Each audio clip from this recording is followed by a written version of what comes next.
Mais là, on va se concentrer sur la monarchie marocaine. Mais Oui. voilà. Mais donc voilà, avant ça, je vais faire une petite introduction.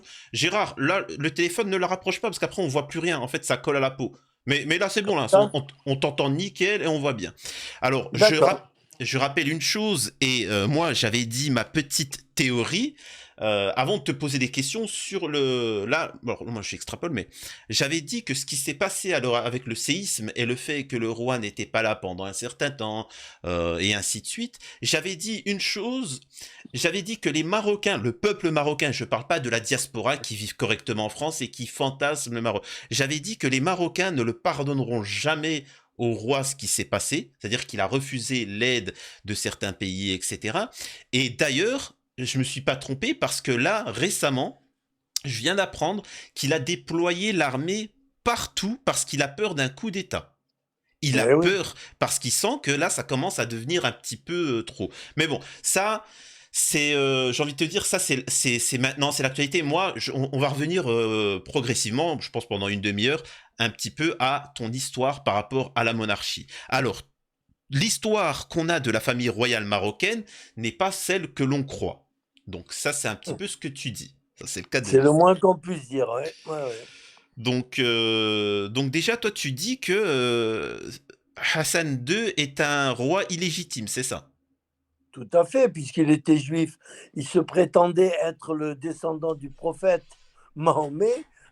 En étant juif, c'est difficile quand même, hein. T'as Mais pas... c'est bon. Ah ben, quand on parle de ces gens-là, il y a des petites coupures, hein. Tu l'auras Gérard, compris.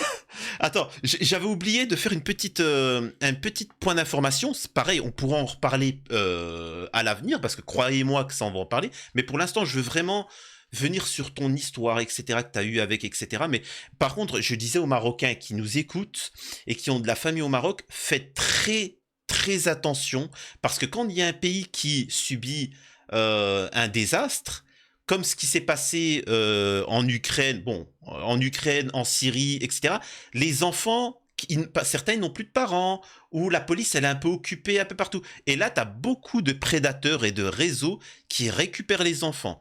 On a retrouvé en Angleterre un camion rempli d'une trentaine d'enfants ukrainiens. Alors, je te précise une chose, c'est que les Ukrainiens, c'est-à-dire qu'ils sont accueillis, ils n'ont pas à se cacher. Donc, ils vont dans n'importe quel pays, un enfant ukrainien, il sera accueilli et reçu. Qu'est-ce qu'ils foutaient dans un camion? Et ça, c'est avéré, hein, vous pouvez regarder dans les médias anglais. Donc, c'est pour ça que je dis aux Marocains, faites très attention aux réseaux, aux enfants qui sont isolés au Maroc. Alors, tu me parlais tout à l'heure de ton père, justement. Ton père, c'est qui? Il fait quoi? Il faisait quoi? Enfin, quel était son métier? Et c'est quoi son lien avec la monarchie marocaine? Eh bien, mon père, son métier, c'était médecin, bien sûr, dermatologue. La France l'a envoyé en 1935 pour, comment te dire, pour fortifier la paix avec les Berbères qui venait d'être signée. Parce que mon père parlait parfaitement le berbère D'accord. et il était médecin. Donc, les Français avaient décidé de réparer le mal qu'ils avaient fait aux Berbères, hein, en particulier, pour le compte des Arabes, je précise, hein. Hmm. Donc, les Français ne sont pas allés au Maroc par hasard. C'est le roi des Arabes à l'époque qui était à Fès, le roi du magasin, comme on dit en arabe, le Makhzen. Et donc, les Français en ont tué beaucoup à la demande du roi des Arabes, je précise. Parce que les rois ont toujours été arabes à l'époque. Et maintenant, ce que beaucoup de Marocains ne savent pas, c'est que le roi Mohamed VI, il est 100% berbère. Et c'est pas par hasard qu'il enseigne le berbère à son fils, futur roi. D'accord, il y a une grande avancée là-dessus. Et là, je remercie le roi quand même si je ne l'aime pas trop, et si je ne l'apprécie pas du tout. Je le remercie quand même pour avoir, comment dire, promu un peu la langue berbère, qui est logiquement la langue nationale, la première langue du Maroc. Mais bon, pour l'instant, ça a été remplacé par l'arabe classique, l'arabe direct. C'est dommage. Mais bon. Ok, Et donc, mon père est envoyé au Maroc voilà, pour aider les Berbères, pour soigner les Berbères. d'accord. Et en 1935, il a à peine 24 ans, mon père. Il est Ok. médecin déjà diplômé, il a 10 ans d'études, pour te dire. Il a commencé à l'âge de 15 ou 14 ou 15 ans, mon père, ses études de médecine. Et donc, qu'est-ce qu'il fait, mon père? Il adore le chameau, donc il est méhariste et à cheval aussi. Il va dans le désert soigner les gens. Il y avait tellement d'épidémies. Sa première épidémie, c'était à Fès. Il a quand même réussi comment on dit ça, Le- l'éradiquer. Et là, il a été donc remercié par le roi Mohamed V de l'époque, remercié qui lui a donné le Wissam Alaouit, alors qu'il avait à peine 25, je sais pas, 25 ans, je crois, ou 26. Il lui a donné la plus haute distinction marocaine, d'accord, que personne au Maroc n'a jamais eu. Si jeune, le Wissam Alaoui, personne. C'est comme la Légion d'honneur. Enfin, on ne donne pas la Légion d'honneur à des gens de 20 à 24 ans, 25 ans. Eh bien, lui, il l'a eu. Et du coup, le roi lui a demandé d'être le médecin du harem, de son harem, et en même temps de lui-même, donc dermatologue. Et c'est comme ça qu'il est entré au Palais Royal. Voilà, il est devenu le médecin privé de Sa Majesté, qui le dit d'ailleurs, qui le dit dans un document que j'ai montré 10 fois ou 15 fois à la télé, dans mes émissions. Il dit que mon père est son ami et son confident. Donc ça, venant d'un roi, c'est quand même énorme. D'accord. Ok. Voilà. Alors, il y a un moment, mais je vais revenir un petit peu avant, mais tu dis que quand tu étais petit, tu as vu une discussion entre ton père et Hassan II, c'est ça?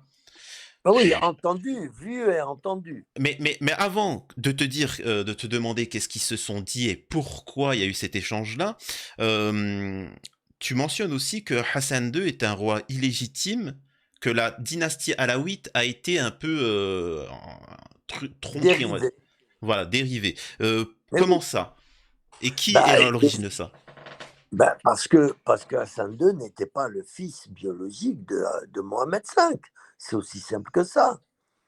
Le vrai père, d'ailleurs, tu peux voir la ressemblance extraordinaire qu'il y a entre le Glaoui El Pacha de Marrakech et Hassan II. C'est lui le vrai père. C'est mon père qui a préparé l'affaire, quoi, dans son hôpital à Marrakech. Il a dit au roi Mohamed V, à la demande de la France, bien sûr, qui voulait tenir le roi par la barbichette parce qu'il commençait à prendre de grandes libertés vis-à-vis de la France. Et il a dit, les Français ont dit, ce roi-là, Mohamed V, il faut qu'on arrive à le tenir par les couilles, on va dire. Allez, c'est Hmm. mieux. Et donc, voilà, ils ont décidé bon, ils ont demandé à mon père de dire à Mohamed V que sa reine, qui avait été offerte par le Glaoui El-Pacha, le roi des Berbères, que sa reine était un peu malade de la foufoune, tu vois. Et donc, il fallait qu'il l'emmène à son hôpital à Marrakech pour l'examiner, parce que c'était un travail de longue haleine, tu sais. Hmm. Donc, le roi, il a dit, mais vas-y, prends-la, fais ce que tu veux avec elle. Et donc, elle était bidon, c'était une descendante d'esclaves juives berbères. T'imagines un peu? Hmm. Pas belle du tout. Ben, le roi, il a accepté parce que la qaïda là-bas, la coutume était que au Maroc, il y avait dans la constitution un roi toujours d'origine arabe et une reine toujours d'origine berbère. Et donc, c'était le roi des Berbères, le Glaoui El Pacha, je le répète, de Marrakech, qui devait choisir sa reine au roi des Arabes, au roi du Maroc. Hmm. Et donc là, les Français ont demandé. Mon père, il était très copain avec le. Pouf, il se voyait 3 ou 4 fois par semaine. Il faisait des fêtes immenses en l'honneur de mon père, le Glaoui El-Pacha. Ah oui, c'était les Hmm. méchouis et tout, me régalait. Hein. Il y avait quoi, 5 6 ans, je bouffais comme un malade. Et quand ils étaient très copains, hein, ils s'adoraient, hein, le Glaoué Pacha et mon père, eh bien, mon père lui a demandé d'entrer dans son subterfuge, c'est-à-dire que la France voulait que le Glaoui el-Pacha ensemence la reine de Mohamed V, la femme de Mohamed V. Et donc, c'est ce qui s'est passé. Quand mon père a emmené la reine dans son hôpital, il a appelé le Glaoui el-Pacha, qui est venu aussitôt, et il l'a bien semencé, et ça a donné Hassan II. Donc, résultat des courses, Hassan II, sa mère est berbère et juive, d'accord, biologiquement, et donc il est forcément berbère, d'accord. Il n'est plus arabe. Il n'est pas arabe. Hassan II n'est pas arabe. Et donc, il ne peut plus être, du coup, descendant du prophète. C'est fini. Je dis, le fleuve de la dynastie, c'est là que je dis ça, de la dynastie alaouite, a été dérivé. Hein, J- j- c'est-à-dire que mon père, il a fait un peu le castor, quoi, avec le Glaouel Pacha pour faire une image. Voilà, il a dévié le. Voilà. J'ai une question, c'est quoi l'intérêt de la France de faire ça, d'intervenir? Et aussi, quelle était la politique de Mohamed V vis-à-vis de la France? Est-ce que c'était Alors, plutôt un soumis de la France ou pas du tout? pas du tout. Alors, je t'explique. Euh, il y avait au Maroc, celui qu'on appelait le constructeur du Maroc, c'était le maréchal Lyoté, qui était un mec formidable. Moi, il était un peu LGBT, hein, un peu beaucoup même. Hein. Bon, comme disait le maréchal Pétain, en parlant du maréchal Lyoté, il disait, ouais, Lyoté, c'est un homme qui a des couilles au cul, mais c'est jamais les siennes. Tu comprends? Ouais, Voilà. Donc, ça veut dire ce que ça veut dire. C'est Pétain qui l'a dit. Et moi, je ne fais que le répéter. Et donc, à partir de là, au début, quand la France s'est rendu compte que le père de Mohamed V était en train de mourir, qu'il allait falloir le remplacer, ils se sont dit, bah, il va falloir qu'on trouve un roi qui soit un peu de malléable, notre côté, voilà. malléable, voilà, malléable. Et donc, ils ne savaient pas trop qui choisir. Ils ont demandé au maréchal Lyoté, qui était le constructeur du Maroc et qui connaissait à peu près toutes les dynasties, etc. etc. Ils lui ont dit, écoute, il va falloir que tu nous choisisses un roi qui soit un peu malléable. Hein. Et Lyoté, il savait très bien que Mohamed V n'était pas du tout malléable. Il savait que Mohamed V n'aimait pas les Français. Il savait que Mohamed V voulait au départ des Français, même avant, arabiser, islamiser et maroccaniser. Et ça leur plaisait pas aux Français, bien sûr. Et donc, ils ont dit à Lyoté, ils ont dit, mais écoute, tu vas nous choisir le roi qui répond le plus à nos critères quoi, de sélection. Et moi j'ose le dire, de Lyoté, il a trahi la France parce que pour ça, parce qu'il était amoureux de Mohamed V, Lyoté. Mon père me disait, parce que mon père était un peu le sous-fifre du maréchal Lyoté. Mon père était dans l'armée française. À l'époque, il était capitaine quand il était avec Lyoté. Et donc, il était toujours avec Lyoté et d'autres officiers. Il déconnait un peu. Et Lyoté, il prenait Mohamed V, il le faisait sauter sur ses genoux, et tous les autres officiers sautaient de sa gueule. Mais il ne s'en cachait pas. Il était homosexuel, il ne s'en cachait pas, Lyoté. Mais il était fou amoureux de Mohamed V et il l'a proposé au trône du Maroc, alors qu'il savait parfaitement que c'était le pire ennemi que la France pouvait avoir au Maroc. Et bon. Donc, quand les Français se sont aperçus de la supercherie, d'accord. Évidemment, Lyoté, il a été viré en France hein, pendant 5 ans, pendant la Seconde Guerre mondiale, vite, dégage, et tout, et tout. Mais bien avant ça, c'était un peu tard. Voilà, le mal avait été fait, et pour le réparer, c'était Hassan II. C'est-à-dire pour tenir le roi Mohamed V par les couilles, c'était Hassan II. Quand la femme quand sa reine est revenue de Marrakech, ben, il a remercié mon père, il a dit merci. Ben, mon père lui dit ça va, je l'ai soigné, tout va bien. Ok, merci, merci. Et quelques mois plus tard, il s'aperçoit que sa chérie, la reine, est enceinte. Et il se pose des questions. Il demande à mon père, il dit, mais toi qui es médecin, comment t'expliques qu'elle grossisse aussi vite du ventre et tout? Est-ce qu'elle a une maladie ou quoi? Mon père, il lui a dit, écoute, je vais être franc avec toi. Elle est enceinte, mais pas de toi parce que il était il voulait pas coucher avec elle, d'autant plus qu'elle était laide comme un pou. Et donc, elle n'était pas attirante du tout, hein. Et donc, ben, voilà, il lui dit, elle est enceinte du Glaoué El Pacha. Maintenant, si tu ouvres ta gueule, tout le Maroc va savoir que ton pire ennemi, le roi des Berbères, c'était son pire ennemi en fait. Mhm. Et le roi des Berbères, ça va pas trop plaire au peuple marocain. Il risque de te lyncher. Et donc, ben, il a fermé sa gueule et il a été obligé de voir la naissance de Hassan II, de la fêter même devant tout le monde, et puis après de le voir grandir et tout. Mais il a grandi entre les mains des Français. Hassan II était français, il faut le savoir.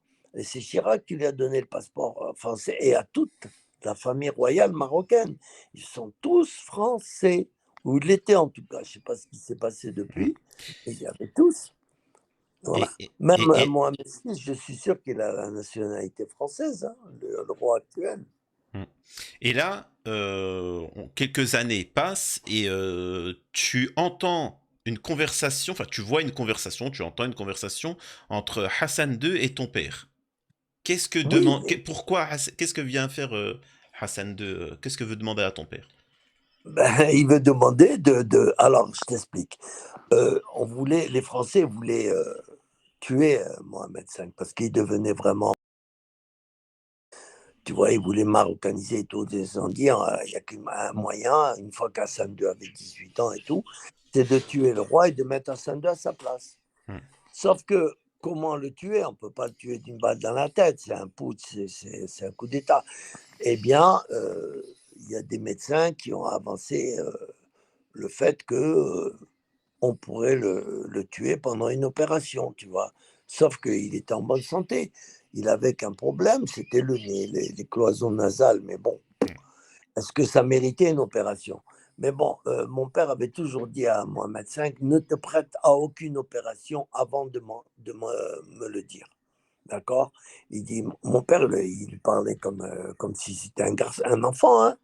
Et Mohamed V l'écoutait, hein, parce qu'il avait une confiance totale en mon père, totale. Et donc,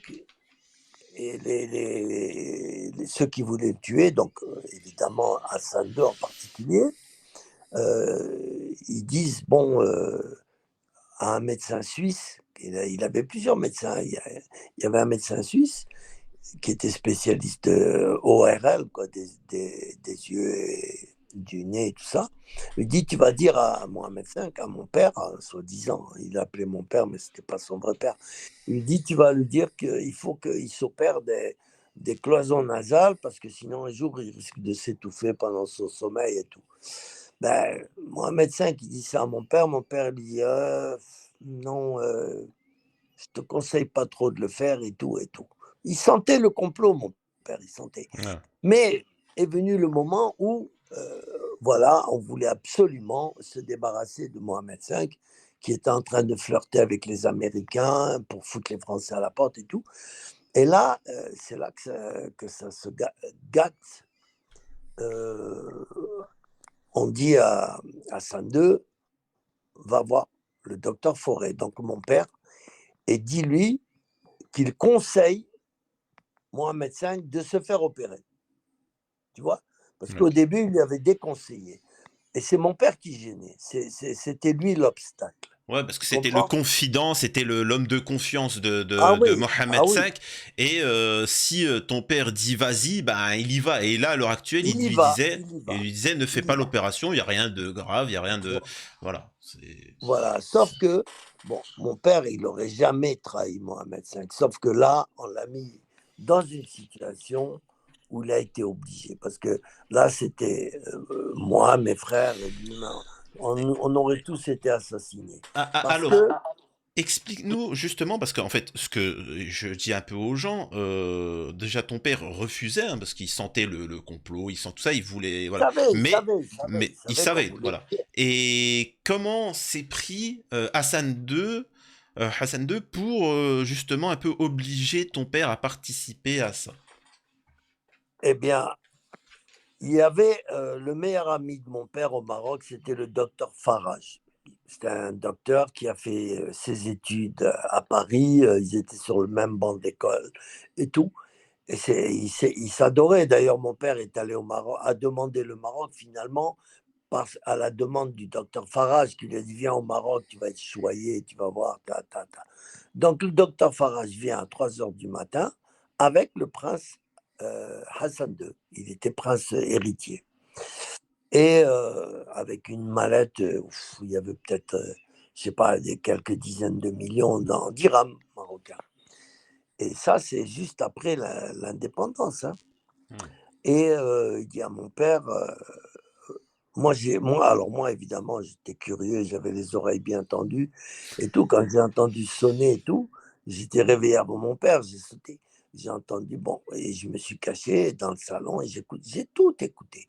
Et là, c'est le docteur Farage qui a dit à mon père, euh, le prince héritier voudrait que tu dises à son père, entre guillemets, d'accepter l'opération. Mon père, il dit, ah non, non, non, non, non, ça, c'est pas question. Et Hassan II, il lui sort le paquet d'oseille, il lui dit, et ça ne peut pas vous convaincre. Mon père, il dit, je suis incorruptible. Là, vous pouvez mettre 1 milliard si vous voulez, je suis incorruptible et je ne trahirai pas votre père. Comme ça. Bon, ben, Hassan II dit, bon, ben, c'est très bien. On se reverra à bientôt. Qu'est-ce qu'il fait Hassan II? Il achète tout de suite une société maritime un peu en déclin, Hmm. avec 2 bateaux pourris, et il fait une demande pour envoyer des pèlerins à la Mecque. Tu vois, Ouais. il dit à mon père, voilà, je vous soumets mes 2 bateaux, voilà, etc. Dites-moi combien je peux mettre de personnes dedans, dans chaque bateau, etc. Et voilà. Parce que Et quels sont je rappelle, hein, pour les gens, et c'est même à l'heure actuelle maintenant comme ça, c'est-à-dire que il faut absolument, quand vous allez en pèlerinage à la Mecque, etc., vous avez des conditions, dont aussi montrer votre carnet vaccinal, que vous soyez ouais, à jour, etc. Donc c'est ce qui avait été demandé aussi à ton père, c'est-à-dire que euh, voilà. il avait acheté 2 bateaux pour envoyer des pèlerins et il a demandé à ton père de mettre le tampon, quoi. Voilà, ben mon père était directeur au contrôle sanitaire aux frontières. Je l'ai prouvé. J'ai mis tous les documents, je les ai mis dans 5 émissions quand je me suis attaqué au pass sanitaire. J'ai montré tout ça. Donc mon père était expert de l'Organisation mondiale aussi pour les maladies infectieuses et tout ça. Et c'est lui qui donnait les passeports internationaux de vaccination pour pouvoir voyager. Donc, Hassan II lui a demandé tout ça. Mais mon père, il n'avait autorisé que 1 500 personnes par bateau. Hmm. Hassan II, qu'est-ce qu'il a fait? C'était un perfide, ce mec. Hein.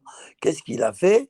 Il a mis 2 500 personnes en douce dans le bateau et 1 000 n'étaient pas vaccinés. 1 500 étaient vaccinés par mon père, 1 000 ne l'étaient pas. Dans chaque bateau, il a mis 2 500 au lieu de 1 500. Tu comprends? Ouais. Et donc, et en même temps, il a mis quelques gens très malades qu'il avait trouvés dans les hôpitaux, qui avaient il a mis un peu toutes les maladies. Et donc, les bateaux partent vers la Mecque, et en chemin, ben, une épidémie se déclare, bien sûr. Hein. Et voilà, on met la faute sur le dos de mon père, tu vois, Ouais. évidemment. Mon père, il dit, mais non, moi j'avais signé pour 1 500. Ah ben oui, mais Hassan II, il a trafiqué. Hein. C'est facile Ouais. de trafiquer un chiffre. Hein. Et donc, il a mis 2 500, etc. Et puis, il dit que mon père, il a pas assuré avec les vaccins, etc., Ouais, etc. ouais, Tout ça, sur ça le peut dos de mon père. et techniquement, ça peut être très grave parce qu'après, le pays en Et il question, y a l'Arabie eu, Saoudite, peut dire: «Attendez, vous nous avez ramené des gens malades, voilà, il y il y a a des ça millions». aussi. C'est donc Bon, et qu'est-ce qui se passe au niveau ben, voilà, bon, je te laisse continuer. non, mais les bateaux ont fait demi-tour parce que voilà, il y avait plus d'une centaine de morts dans chaque bateau. Donc, non, les bateaux ont été obligés de. L'Arabie Saoudite n'en voulait pas. Ils sont revenus au Maroc, on a mis ça sur le dos de mon père. Donc, hop, tribunal. Et ça l'empêche de sortir du Maroc. Mon père, il est en contrôle judiciaire, si tu veux. Mmh. Et là, Hassan II, il lui dit, écoute bien, tu vas passer au tribunal. Le procureur, il est avec moi. D'accord. Eh bien, il va dire au peuple marocain qui va assister que toi, tu as fait ça par méchanceté parce que tu voulais te venger du départ des Français du Maroc, etc., etc. Bon, mon père, il a pris peur parce qu'il a compris que au tribunal même, on allait le lyncher. Et Ouais. ensuite, nous aussi, moi, toute sa famille. Il a compris, voilà. Et là, il a été obligé de s'exécuter, quoi, et de dire à Mohamed V, voilà, il lui a pas dit attention, votre fils. Non, non, non, non, parce que là, il aurait aggravé la situation, il aurait dû passer au tribunal de toute façon, etc. Parce que là, quand même, il y a eu plusieurs centaines de morts, quand même, faut pas Mmh. oublier, dans les bateaux. Et ça, c'était imputé à mon père à 100%. Et personne n'a dit le contraire. Mon père Mmh. était tout seul contre ça. Et même le Mohamed V, il aurait dit, écoute, Jean, mon père s'appelait Jean, Jean, t'as déconné, t'as pas assuré, t'as pas assuré.